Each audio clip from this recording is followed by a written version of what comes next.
अस्सलाम वालेकुम नाज़रीन, अंडरग्राउंड न्यूज के साथ मैं मिसबा लतीफ। अब रुख करते हैं अहम खबर की तरफ। साबिक वजीर आजाद कश्मीर हुकूमत राजा जावेद इकबाल, जो 1993 से मुस्लिम लीग नून यूके के जनरल सेक्रेटरी रहे हैं, उनकी आज रोचडेल में पाकिस्तान मुस्लिम लीग नून के chief coordinator international affair and overseas Pakistani barrister Amjad Malik से उनके चैम्बर में खुसूसी मुलाकात हुई।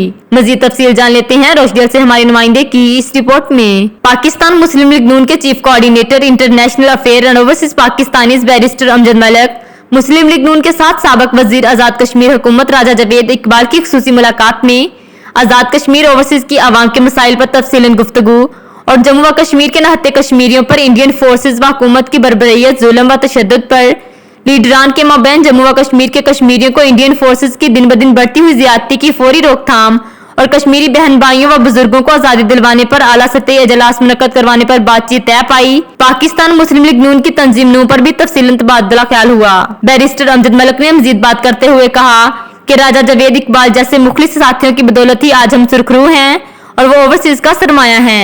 हम अपने साथियों और वर्करों के साथ हमेशा खड़े हैं। मजीद बाखबर रहने के लिए देखते रहिए अंडरग्राउंड न्यूज।